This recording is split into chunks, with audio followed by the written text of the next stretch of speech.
Lá embaixo. Pronto. Tá gravando? Tá, obrigado. Pessoal, boa tarde. Obrigado pela vinda de todos. Né? Então, hoje nós vamos fazer a nossa reunião concentrado num ponto que é crucial. Né? No início da reunião a gente vai falar muito sobre isso, que é a questão dos textos, né, com os quais o NEIUP vai trabalhar. Né? Então, é uma pena porque por enquanto não dá para apresentar tudo que já foi feito. Né? A gente fez um curso aí de 15 dias, né, mostrando como que é o tratamento da etimologia pelo NEIUP. Já fizemos outras reuniões mostrando como são os programas que foram desenvolvidos. Então, existe uma série de programas, né, que está o professor Rubi, né, nosso vice-coordenador, né, aí, aqui está o Antônio, né, acho que daqui a pouco chega mais o Yuri também, né, que são da equipe da informática, né, que tem nos auxiliado aí bastante durante todos esses anos. Né. Então, foram feitos vários programas e, basicamente, os programas extraem, né, e fazem retrodatação automática, uma série de coisas que a gente vai expor depois em forma de YouTube. Né? A gente vai fazer uns YouTubes para quem quiser ver cada ponto do NEIUP vai poder ver na sua própria casa, não vai precisar viajar, porque muita gente viajou aí, né, para poder estar aqui, né, e esses sacrifícios talvez sejam minorados daqui para frente. Né?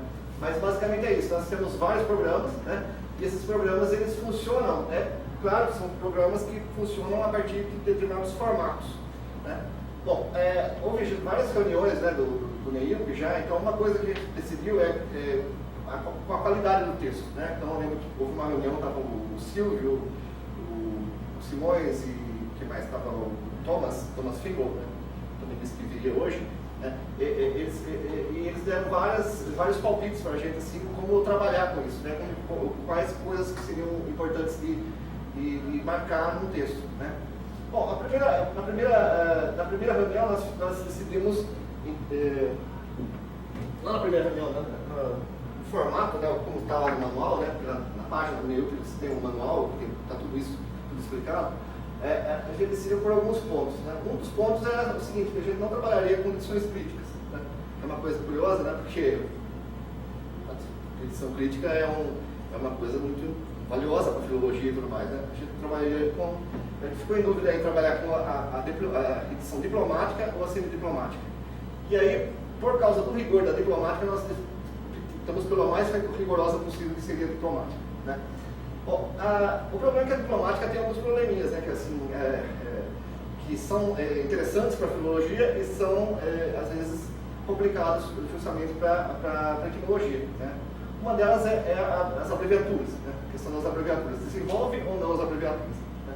Então, uma das decisões foi, nós não desenvolvemos as abreviaturas. Agora, o que fazer com uma edição que já tenha a abreviatura desenvolvida? O que fazer com ela? Cara, a gente não vai jogar fora uma edição dessa. Né? Então, aí entra a parte da computação. Quer dizer, os programas, de uma certa forma, ignoram, né, desde que seja bem marcado, né, aquilo que seria o desenvolvimento de uma abreviatura. Né? Então, por quê? Porque está em forma de abreviatura, vai para um campo chamado, que nós chamamos de emilema. Né? Não forma um lema do dicionário. Vai formar talvez um lema de um dicionário de abreviaturas. Né? Porque o banco de dados é tão rico que, de certa forma, você pode até criar um dicionário de abreviaturas. Mas é que a abreviatura tem um comportamento diferente da palavra desenvolvida. A palavra desenvolvida, você pode atribuir um significado a ela, né, de uma certa forma, mas a abreviatura você tem que interpretar, na verdade. Né? Então, essa interpretação, né, da abreviatura me parece ter um grau maior, né, de abstração do que simplesmente interpretar o significado de uma palavra, de um contexto. Né? Então, aí a gente fez essa distinção. Quer dizer, edições que têm as abreviaturas desenvolvidas não tem nenhum problema. Não tem nenhum problema porque a gente vai tratá-las como abreviaturas. Né? Porque deve ter uma marca qualquer. Não vai ligar o Skype, porque deve ter gente esperando. Eu pensei que ia estar ligado. Como é que faz para ligar?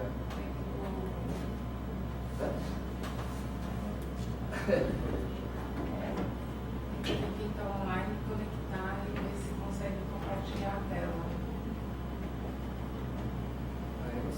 Aí você precisa me ajudar, porque eu estou falando aqui só essa parte eu não sei.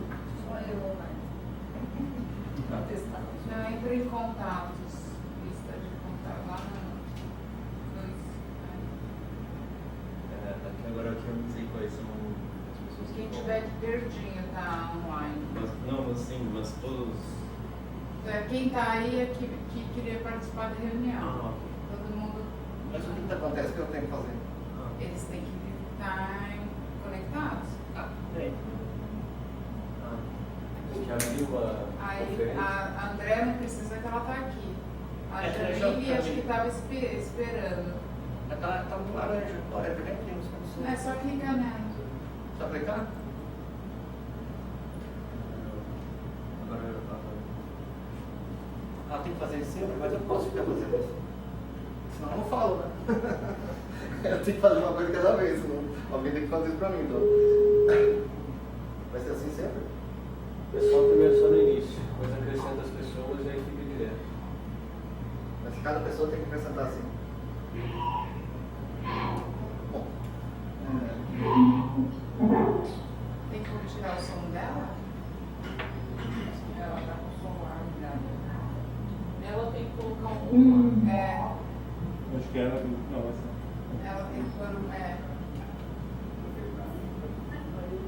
bom, se ela está ouvindo, ela pode desligar o som dela.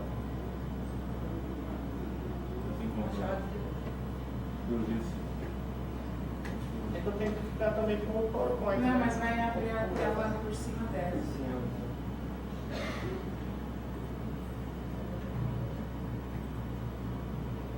Sugestão, aponta a câmera pro Mário.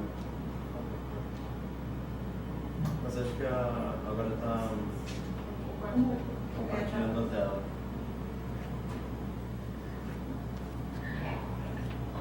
Ela não desliga. Eu vou falar assim, não sei. Tá, dependendo do programa.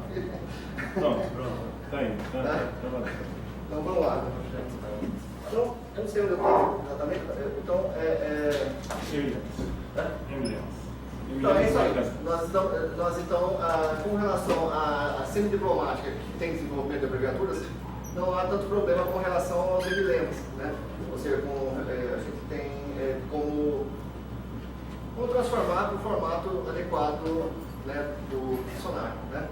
Agora, existe um outro detalhe que nós estávamos até comentando na última reunião que fiz com o Felipe, porque aí talvez a gente possa até negociar, porque uma edição diplomática, stricto sensu, né, tem que ser exatamente como está, né? Então, por exemplo, se a palavra está quebrada ao meio, né, ou se ela está junta, né, então aí você tem que deixar desse jeito, né, exatamente do jeito que está. E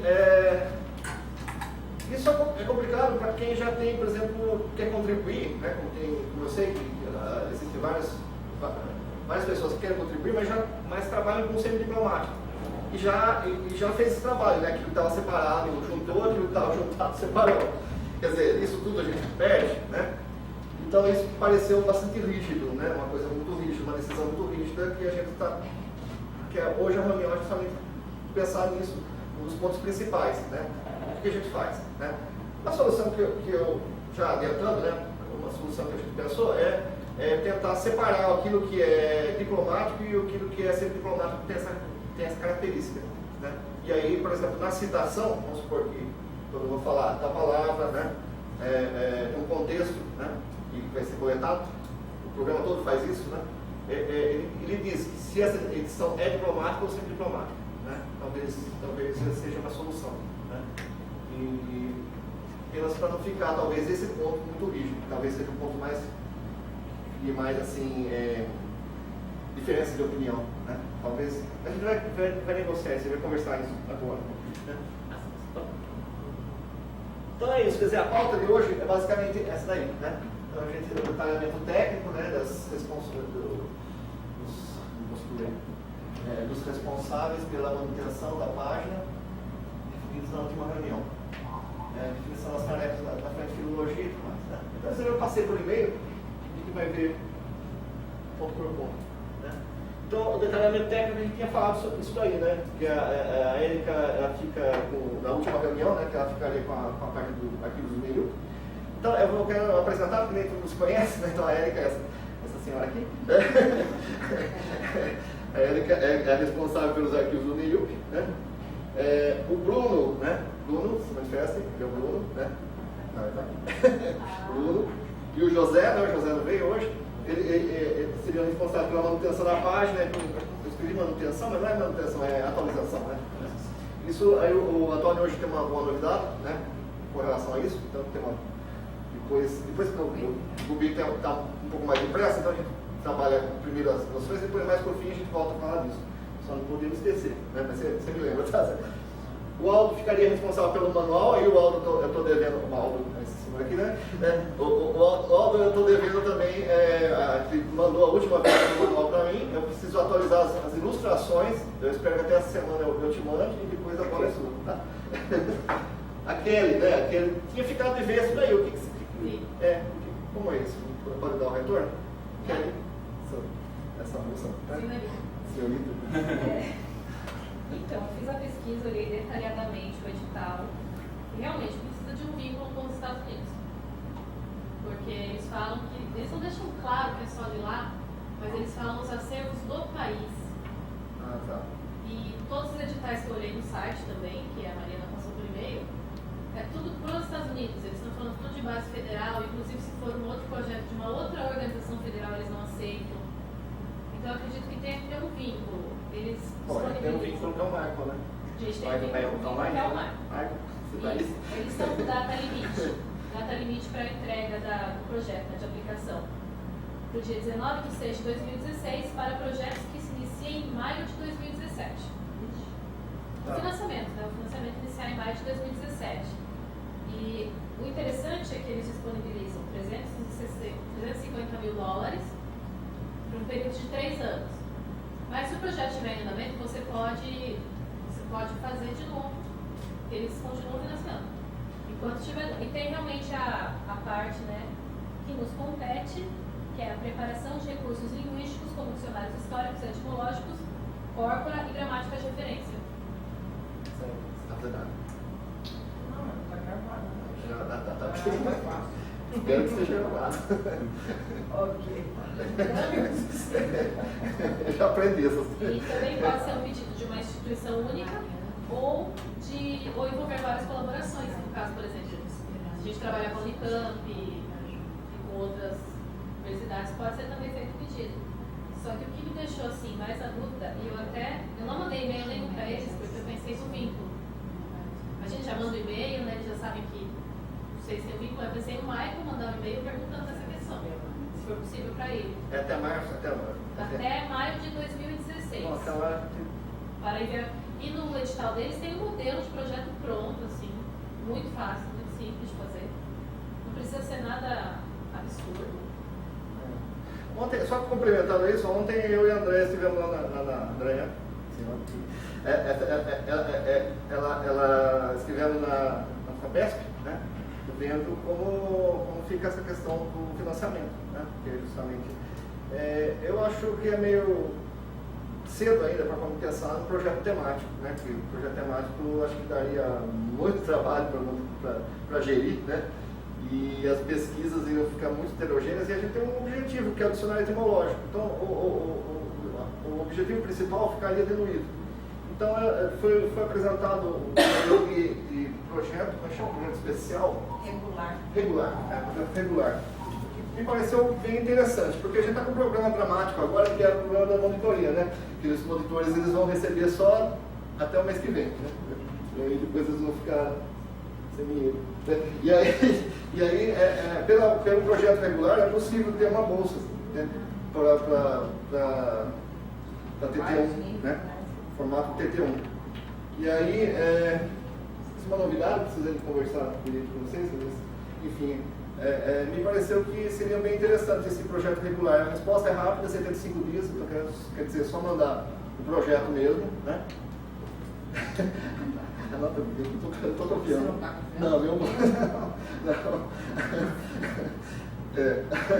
Eles vão demorar ainda para evitar essa essa fita aí. A ata vai estar pronta depois da próxima reunião. Entende? Então, é isso, quer dizer, a gente está pensando em trabalhar com projeto regular, até porque, por exemplo, pesquisas, né, por exemplo, da Kelly, na pesquisa que foi mandada da News e tudo mais, eles podem estar vinculados ao projeto regular e fica com mais, vamos dizer, com mais coerência dentro da FAPESP, né, porque o meu histórico dentro da FAPESP é como morfologia histórica, né, não tenho a orientação em etimologia, é meio novo, né, o curso de etimologia, por exemplo, na pós, vai começar o semestre que vem só. Então é uma chance também para conseguir bolsa do mestrado, do doutorado, né? Mas me pareceu que nesse primeiro momento seria para essa situação dramática, né, que nós tínhamos dinheiro e, né, fornecido pela reitoria, de repente a reitoria tirou o dinheiro. Então o jeito de solucionar isso rapidamente é transformar num projeto regular, né? Mas enfim, na última reunião também nós decidimos que a gente ia trabalhar com o século XX. Eu vou falar disso mais no fim da reunião, né? Então é um ponto, né, para poder apresentar talvez para a FAPESP, né, que é o dicionário, seria o dicionário, porque é um projeto de 2 anos no máximo. Então não dá para fazer tudo, né? A ideia do DELCO é que vai demorar anos para a gente completar, muitos anos, né? Então talvez esse recorte do século XX que a gente comentou na última reunião seja interessante para ser apresentado assim, justamente para conseguir essa verba. É interessante dizer que o rapaz avisou que é por 2 anos, mas que quando tiver 1 ano e meio, você já monta outro projeto para mais 2 anos. Isso, E ele já propõe a nova etapa. A chance de depois renovação é porque não é maior. uma renovação, é um outro projeto. É um outro projeto. Mas como você já entra com resultados preliminares, o projeto anterior já tem uma chance maior de ser aprovado. Então eu não sei, por exemplo, não sei se a Marina está online aí, mas... Já está. Então, tem a questão da redação do projeto base, a gente está pensando em mandar esse projeto já para esse projeto regular da FAPESP com uma certa urgência, né? E, enfim. O metaplasmador, depois a gente pode conversar numa outra reunião, né? Mas também está o Aldo e o Yuri, né? Que não veio, né? O Yuri e Fábio. Fábio. Bom, então vamos lá. Então, vamos falar sobre a filologia, então. Então, o que eu estou chamando de frente de filologia são as pessoas que fazem parte do NEIUP, aceitaram participar do NEIUP e que eu sei que tem algum envolvimento com filologia, direto ou indireto. Né? Então, na última reunião, eu botei a Vanessa como responsável. Eu não sei se ela ainda está de acordo com isso. Ela apareceu na reunião aí, eu falei, olha, você já... Mas eu não sei, foi tudo questão de conversar. Mas é isso, né? Quer dizer, a Vanessa então, né? Vanessa, a professora aqui da área, né? Ela aceitou, de uma certa forma, ser responsabilizada pela frente de filologia, né? E aí nós temos também vários professores, né? Que fazem parte da frente. Então tem o professor Américo, lá da UF, da UFPA, né? Tem o professor Carlos Eduardo, lá da Unesp de Assis, o professor Simões, que é do DLM, o professor Morivaldo, que é da área de português mesmo, o Marcelo Módulo, a Maria Clara. Quer dizer, todo mundo que trabalha com filologia, de uma certa forma, faz parte da frente de filologia. Agora, eu não sei se, né, depois a gente vai fazer reuniões pessoais, talvez, né, vendo como que cada um pode colaborar, né? Mas, enfim, o professor Michael, né, que é da Georgetown, o professor Pablo, que está presente aqui, né, o professor Pablo, e o professor Silvio e o professor Thomas, né? E também na última reunião estava a Denise, desculpa, mas a Denise, né? A Lucimara, que acho que disse que não vinha, né? Lucimara, a Lisana, que deve estar online, né? Da UFPA, e a Renata, né? Então fazem parte da frente, né? Eu não sei quem é doutor, quem não é doutor, aí eu fui colocando doutor quem é, porque eu sei. Mas, então é isso, né? Bom, pode passar. Então, basicamente é o seguinte, olha, um texto, para entrar no nosso banco de dados, ele precisa de uma preparação, né? Essa preparação está toda no capítulo 3 do manual que está online, né? Você basta ler lá. mas talvez não seja claro o suficiente, né? Porque gera um monte de dúvida, né? Então, eu até gostaria que a Frente de Filologia, de uma certa forma, sugerisse um novo texto, né? Aí, o caso, passo isso no formato doc, né? E aí vocês encaminham para o Aldo. Aldo de novo, o professor Aldo, né? Ele que vai estar responsável por depois trocar o capítulo, se for o caso, né? Então é isso, né? Quer dizer, sobre esse capítulo de preparação de texto. A gente fez lá, baseado nas minhas intuições, né, de filologia, um pouco que eu sei lá, e no pouco que a gente conversou também com os colegas da frente, né? Mas eu não sei se tem ali alguma incoerência, alguma coisa que, né, seria bom alguém que trabalha com isso mesmo, optar e mudar. Né? Então, basicamente é o seguinte, né, é que não dá para ficar voltando. Na página tem um campo chamado Programas, né? Na página do NEIUP, né? www.neiup.org, né? Quem tiver computador pode até ter, né? Lá está escrito Programas. Quando você clica em Programas, tem várias opções. Uma delas é Moedor. E clicando em Moedor, tem Inserção de Nova Obra, né? Isso depende de quem faz isso e depende onde faz isso, né? Porque a página tem a versão que a gente chama de offline, online, não é offline, né? A versão Sem login, sem login e com login, né? Então, para você conseguir fazer a edição com login, você precisa fazer um cadastro. Tem a impressão que todo mundo tem cadastro já, né? Então tem que colocar uma senha, mas você consegue ter acesso com login, que é o que é interessante, quer dizer, é a nossa planilha de trabalho, né? E os sem login é para qualquer pessoa que consulta a internet, né? Então, é isso. Então, na versão sem login, a pessoa pode colocar um texto qualquer lá e ele vai moer, né? Faz aquilo que as pessoas, que a maior parte das pessoas não consegue fazer. Faz, moe, né?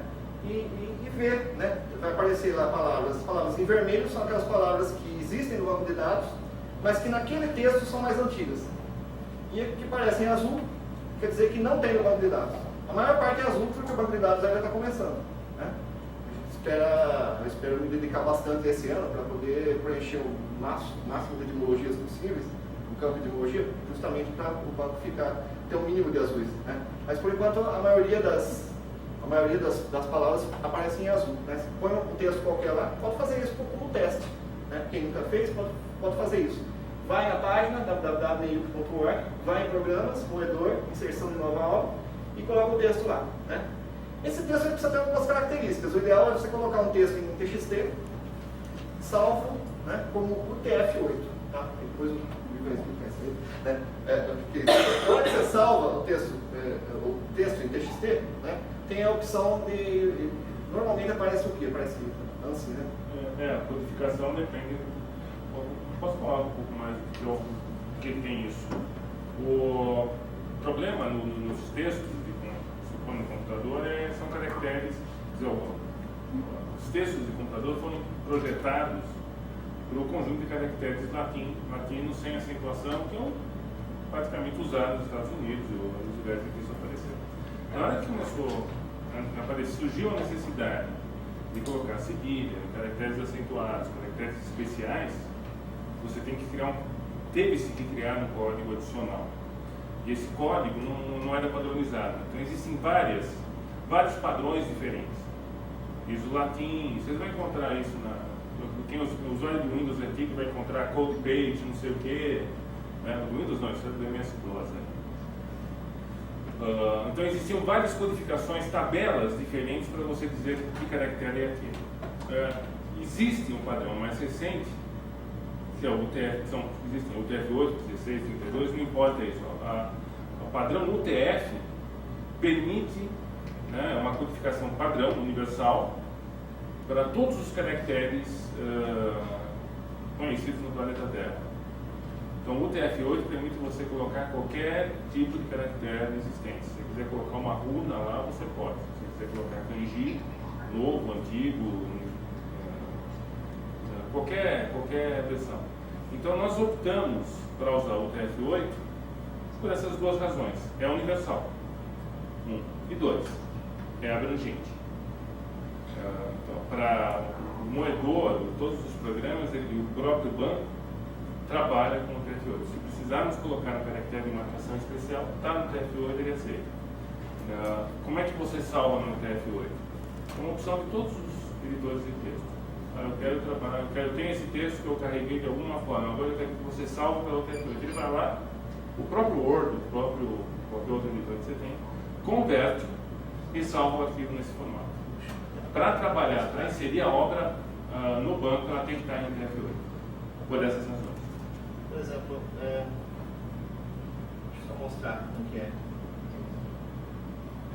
Do ponto de vista visual não muda nada, você vai estar lá. Por exemplo, eu tenho um texto que está em Word, né? Enfim, o Word a gente vai conversar sobre o problema do Word. mas se tiver em TXT está dentro desse bloco de nota, né? Pode escrever qualquer coisa. O que você vai salvar. Você consegue aumentar a letra aí?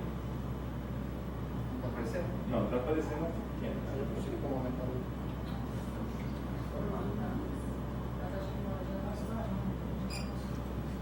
Aumentar a letra?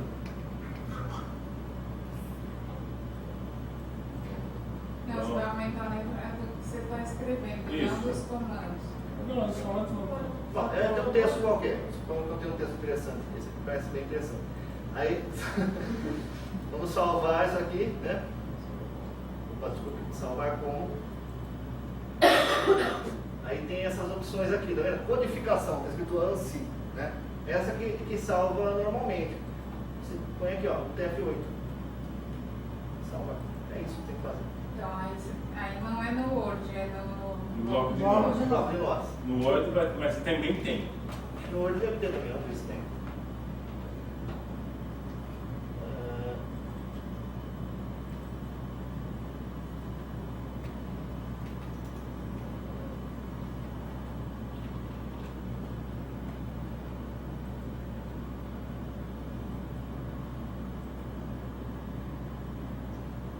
Salvar como. Vamos ver se tem. Tem? Tem. Não é formato, tem que procurar. Tinha, estava ali.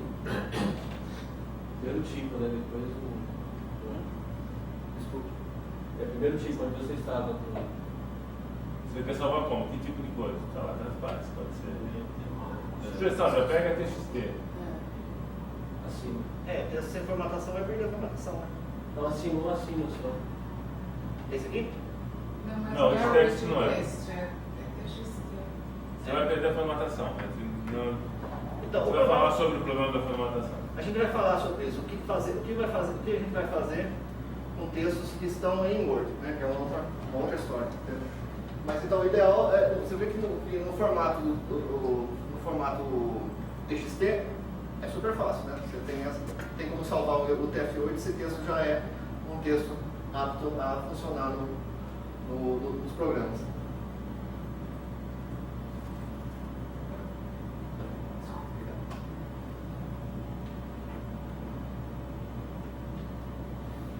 Certo. Outra coisa que tem acontecido até agora, né, que é o seguinte, que os textos que são submetidos, a pessoa diz assim, esse texto eu gostaria que até analisar esse texto, né, para o dicionário etimológico. Então, antes a gente botava fazia igual na versão sem login, né? Botava o texto e já saía o resultado, né? O problema é que isso suja o banco de dados, né? Se o texto não for um texto adequado, né, ele vai sujar o banco de dados. E aí tem como remover, mas não totalmente, né? Não sei, o problema da remoção é um problema à parte. Mas, enfim, o que acontece, então, é que eu joguei tudo para mim, né? Como eu sou coordenador, eu joguei tudo para mim para até resolver esse problema.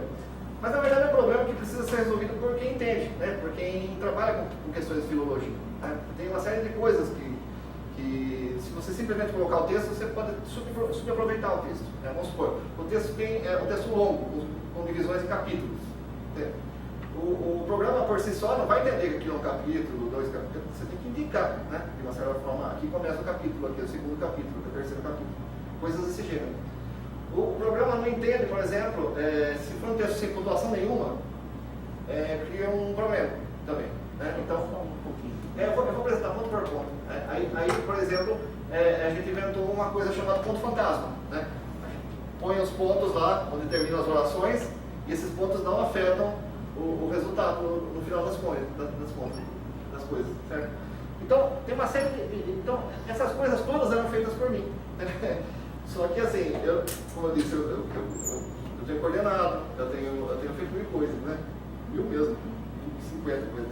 E aí eu não estava dando conta, eu preciso de alguém, né, que trabalhe com isso. Então foi aí que pensou em criar as frentes. Na última reunião a gente falou dessas frentes. Então uma delas é a frente de filologia, que eu acho que é uma frente bastante coesa, né? Todos se entendem nesse ponto, né? Então, veja só as características, aquilo que eu falei, né? O que tem que ser um texto meio? Ele precisa ter data, né? Um texto sem data, né? Agora, o que é uma data, né? A data também é uma coisa que não precisa ser assim, uma data precisa, né? Dia, mês e ano, né? Pode ser só o ano, ou pode ser intervalo, né? Esse texto é do primeiro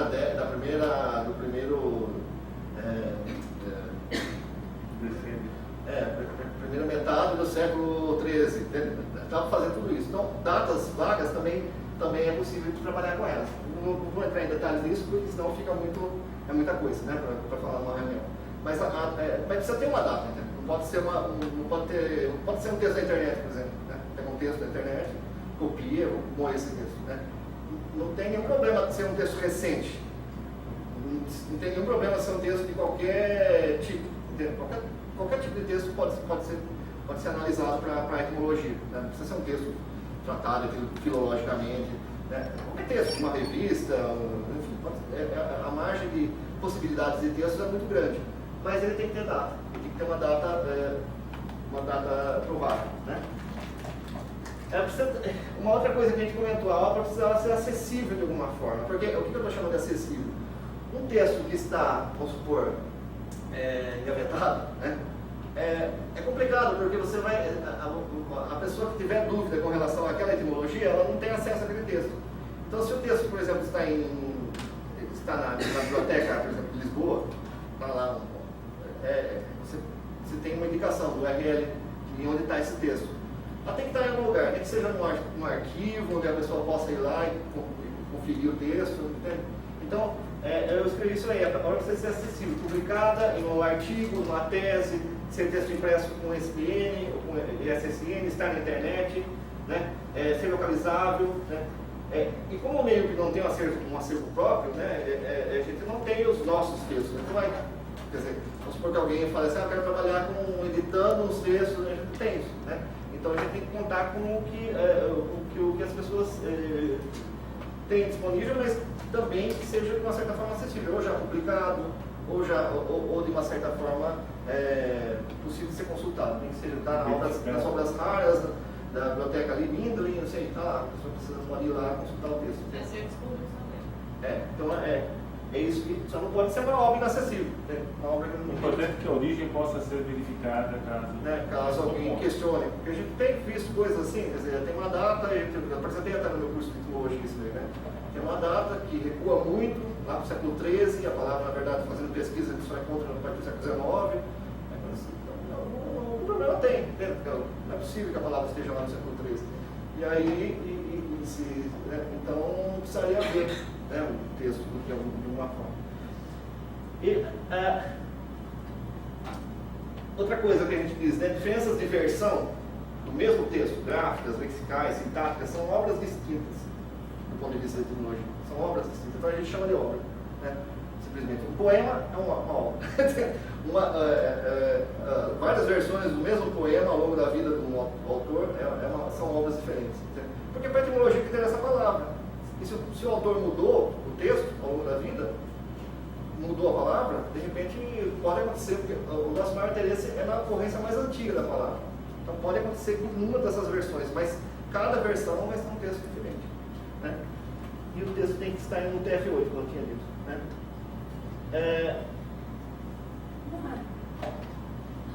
Pode se apresentar para ver se fica alguém para ata aqui, para todo mundo estar assim? Seu nome? Vitória. Vitória? No que a gente falou, você falou que os textos do Google, às vezes eles estão online, às vezes eles não estão, e aí tipo, procurar alguma coisa que vai pegar do alto. Aí como é que vai fazer? Porque uma hora você tem acesso, outra hora não tem. Aí como que faria nesse caso? Verificar a fonte, Não, né? é Se a ele está fonte. disponível. Porque no Google Books ele indica onde está o livro. É verdade, o Google Books vai dizer, olha, se o livro, mesmo que eles tirem do ar por alguma razão, eles vão dizer em que biblioteca que eles livro está. Né? E aí é Muitas vezes a gente nem interessante, tem acesso, né, Érica, ao livro é inteiro. interessante pegar só obras completas, né? Não aqueles que aparecem só os trechos. Atualização E os que aparecem a atualização a visualização completa, eles mostram onde está o livro, de onde eles escanearam, que biblioteca, faculdade. Então isso tem que ser localizável, não importa que o livro esteja, por exemplo, nos Estados Unidos ou em Londres, mas ele tem que estar em algum lugar. Né? Ele não pode ser um texto que ninguém sabe onde está. Né? Isso é relativamente comum, às vezes, em etimologia. Você tem lá uma menção, tal palavra, está em tal manuscrito, não sei o quê, mas cadê esse manuscrito? Eu achei da revista de Filologia, que eu até perguntei para você de Portugal, que eu não achei um exemplar no Mercado Livre para vender por R$300. Mas quer dizer que a revista existe e em algum lugar ela está.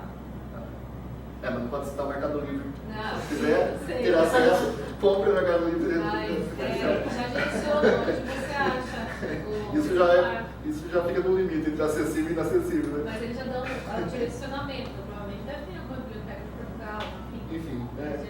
É isso. Então, atualmente, o que a gente tinha fechado? Seria uma edição diplomática sem quebra de linhas. Né?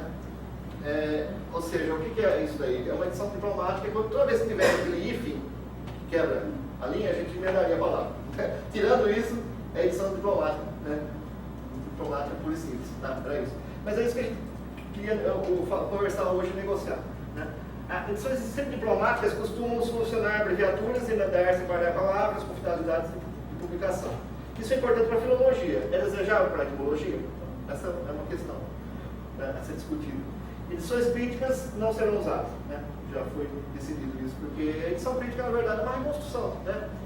Enfim, pode até pensar no caso do limite aí, mas no final das contas, na maior parte das vezes, não é interessante trabalhar com edição crítica em etimologia. Né?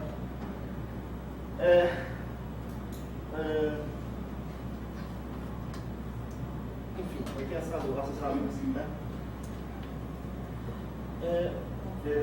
Bom, vamos entrar agora na parte da programação, né? Que é o seguinte, né? Algumas coisas.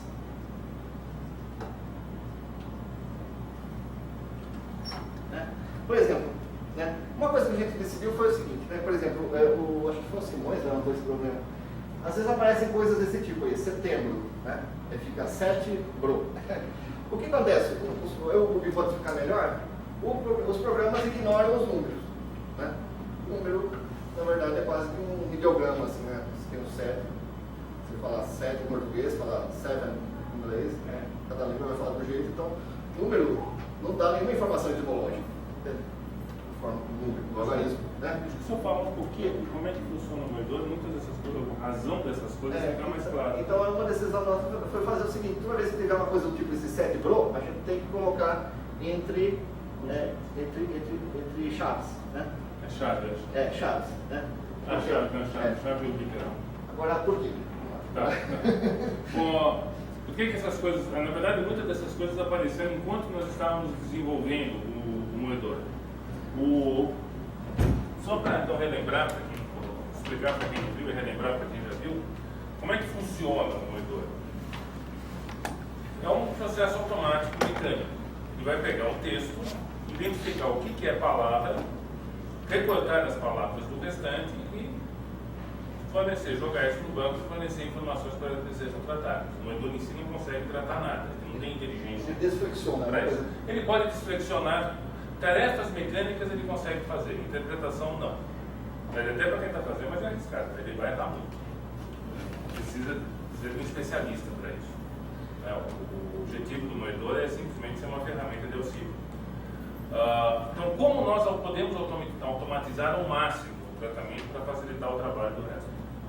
O restante do trabalho, que é a parte mais... O que é uma palavra? É uma sequência de letras. É a definição mais simples, qualquer que seja. E número. Se eu considerar número como parte de palavra, uma data vai ser uma palavra, não é interessante.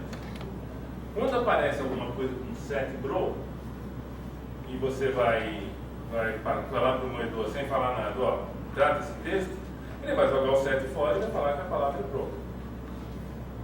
E é um caso particular que foge da automação padrão. Aí nós colocamos um tratamento adicional se a sequência de caracteres estiver entre chaves, ela tem que ser tratada literalmente. Então, set bro, agora, esquece o teu procedimento, como se falasse para o moedor, esquece o seu procedimento padrão. Set bro é uma palavra. Trate como uma palavra. Aliás, você pode colocar qualquer coisa que esteja entre chaves, qualquer coisa estranha que aparecer e que se deva, por alguma razão, ser tratada como uma palavra, põe entre chaves. Isso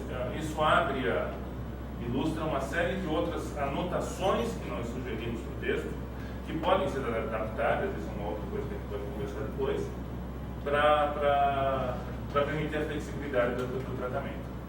Então, o primeiro é o literal, que vai acontecer basicamente em situações como essa, mas pode acontecer outras, palavras compostas, outras coisas. Acho que essa é a primeira parte. Aí vem a questão dos textos sem pontuação. Posso continuar daqui? Então, eu falo daqui e aí... Vou falar a sequência aí. Né? Isso. Então, outra coisa que o moedor faz, até por uma questão de eficiência, para tratar o texto inteiro, uma coisa só é complicado, o moedor procura contextos. Contextos, basicamente, entre um sinal de pontuação até outro. Então, uma parte do texto faça algum sentido. Aí aparecem dois problemas. Né? Pode ser que você tenha... Uma pessoa falou sim, a outra falou não. Você vai ter dois contextos, um sim exclamação e outro não exclamação. Né? São dois contextos separados que talvez pudessem ficar juntos, mas esse é um outro caso. O outro problema é um texto muito grande que não tem pontuação. Ou não tem... Um poema, por exemplo. Um poema, por exemplo. Um poema é um caso típico, né? E aí você fica com um contexto muito grande, que atrapalha. Então, a ideia do ponto fantasma é um ponto, olha, aqui você considera como um final de um contexto, mas que não faz parte da obra original. Então, ele vai reconhecer aquilo como um ponto, como um final de contexto, vai quebrar o contexto para poder tratar, e não vai alterar o texto original. Ele remove esse ponto fantasma no tratamento, mas entende como uma quebra de contexto. É como que ensinar o computador lá. Você pode parar aqui. Aqui terminou o verso, aqui terminou a estrofe, começou outra lá. E aí ele pode tratar uma de cada vez. Esse é um outro problema técnico, que textos realmente muito grandes, trechos muito grandes, demandam um poder computacional, atrasaria muito o processo. Tem um próprio processo. Uma dúvida prática é o seguinte, né? Que é o seguinte, o que acontecia quando me mandavam um texto? Eu tinha que dar uma olhada e colocar essas marcações. O ideal é que a própria pessoa forneça o texto já com essas marcações, né? Mas muitas vezes eu tinha que devolver para a pessoa e falar assim, olha, você coloca essas marcações porque senão não vai funcionar. Aí eu tenho que explicar por meio de um e-mail. E aí você pode não ter uma boa receptividade quando faz isso, né? Devolver. Então a ideia da frente né, é a seguinte, por exemplo, a pessoa manda um poema. O poema dá para explorar de 1000 formas, né? Não precisa ser um texto grande. A gente pensou nisso justamente em textos enormes, vamos supor, pegar um primeiro volume do Plutô inteiro, né? Coisas assim. Mas muitas vezes um texto pequeno dá para aproveitar, dá para fazer muita coisa no meio, né? Um poema. O poema vinha sem nenhuma pontuação, eu mesmo colocava aqui, né? Se era pouca coisa. Quando é uma coisa realmente muito extensa, aí teria que conversar, a gente teria, né, o pessoal da frente teria que conversar e ver como fazer isso, né? Mas sem o ponto o programa não funciona, né? Muitas vezes. Ele vai ficar muito lento e às vezes mais lento do que o desejado. Não é que não funciona, vai criar contextos gigantes, né? Isso não é Então, interessante. o programa para no ponto. É isso. Ele pega. Ele entende o contexto por esse ponto. Isso. Na verdade, ele tem que fatiar o texto original. Sabe que tem uma coisa que vai trabalhar com os textos do século XX, existem textos em prosa, de linguagem muito metafórica, que o cara escreve uma palavra no período. Tem que ver isso também, porque aí no caso essa marcação teria que ser eliminada. É o caso inverso, né? Não sei se aí funcionaria um pouco o colchete, porque ele não lê, né? Isso, duplo colchete não lê. Se colocar dentro esse ponto que existe no texto original num duplo colchete, ele não vai ler aquele É o ponto. contrário, né? Tudo que está dentro do duplo colchete, que é o terceiro ponto que eu ia comentar Porque agora, tem. ele vai não tem. ignorar. Texto literário, por exemplo. Não, mas o exemplo que eu falei, sim, não, né? Talvez, né? Texto Sim, jornalístico. exclamação, não, exclamação, talvez, interrogação. É. São 3 contextos, né? Se for interessante separar, você precisa de um ponto. Se não for Você interessante, você precisar, faz. né, do contexto maior para interpretar. Se bem que nós temos como tratar isso também. Sim, a gente tem como tratar a posteriori, né? Quando você vai inserir a acepção, você pode ir para frente ou ir para Estender o trás, contexto. e estender Para esses casos. Para caso da acepção, né? Mas por caso, E dentro da ficha dá para fazer isso, Pra- aumentar o Para abonação também. Tá. Porque é um problema técnico. O programa tem que fazer uma busca no contexto 2 vezes. O contexto for muito grande, ele vai ter esse negócio de Vai demorar processo. muito o processo. E aí, nós percebemos que contextos muito grandes chega a travar. O banco não consegue travar. Eventualmente, com um computador mais poderoso, mas não há necessidade. O terceiro ponto é você ignorar. Às vezes você tem um texto Em alemão. e um comentário em alemão. Você não quer que aquele comentário, ou em latim, né? Você não quer que as palavras em latim sejam tratadas como palavras é um comentário em outra língua, é um comentário não pertinente, não pertinente. Tudo é pertinente, mas pode estar não pertinente ao estudo etimológico. Então você pode manter o texto no contexto, mas o que tiver em colchete duplos não é tratado pelo vendedor. Dá para dar um exemplo agora. A gente fez esse teste com o Jerônimo Cardoso. Pegamos o dicionário do Jerônimo Cardoso todinho. E o dicionário do Jerônimo Cardoso tem a palavra em português e depois a definição em latim. Eu coloquei todas as definições em latim dentro desse duplo colchete. Né? O que aconteceu? Você tem o contexto, né? Você tem lá o contexto inteiro do Jerônimo Cardoso, não é cortado, é ignorado no tratamento, não é ignorado na apresentação. A apresentação está certinho, aparece a palavra em português e a definição em latim, mas ele não o programa ignora as palavras em latim, porque eu coloquei de colchete. Né? Porque o programa, que na hora que você vai trabalhar com o moedor, é interessante trabalhar só com as palavras em português, não com as palavras em latim, né? Senão fica um monte de palavras em latim. Né?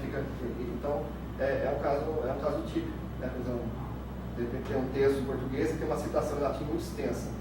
Se você não fizer isso aí, o que acontece? Todas as palavras em latim lá vão ser candidatas vão para o banco. Ele vai checar uma por uma para ver se está no banco, a maioria não vai estar, porque o banco não é banco de latim, é banco de português. E outras que parecem palavras em português ele vai associar errado, enfim, vai causar muito problema. Então, um jeito de ignorar na análise do moedor é fazer isso aí, né? Colocar os 2 colchetes. E isso não quer dizer que se tiver um contexto interessante, aquele trecho não vai estar inteiro, uma citação em latim, né? E não altera a obra original, se tiver uma abonação, vai aparecer, inclusive sem as marcações. Essas marcações são pro moedor, mas o texto original é preservado. Essas 3 elas desaparecem. Nenhuma dessas 3 vai aparecer na abonação. E a ideia é flexibilizar. E o cuidado todo que o Mário está falando sobre como preparação da obra e do que é à frente, é porque pegou o texto, jogou no moedor, na hora que ele recortou as palavras, vai para o banco. Se for pelo processo autenticado, com login, colocou, vai para o banco. O banco está sendo alimentado com o que você jogou lá dentro. Então precisa ter muito cuidado para não colocar ruído demais lá dentro. Eventualmente pode aparecer alguma coisa, mas dá para tratar. É essa a razão desse cuidado todo e dessas marcações especiais. Por exemplo, tem um programa que é o concordanciador. É igual a esses programas concordanciadores que existem, né? Então, se não faz isso, aparece tudo, né? Aparece todas as palavras latim concordanciador, aparece tudo. Né? Então, isso tudo atrapalha muito, né? No final das contas. Esse é o próximo passo. Posso fazer uma pergunta? Claro, tá. Indo no parecido com o que a Andréia falou, eu estava pensando num texto que eu editei recentemente do século XVI. Ele é todo cheio de pontos. Então são 2 palavras, pontos, 2 palavras, pontos, às vezes uma palavra, ponto. Isso vai gerar um problema na hora desse contexto. Vai gerar um problema inverso, né? Porque o contexto vai ficar mais difícil.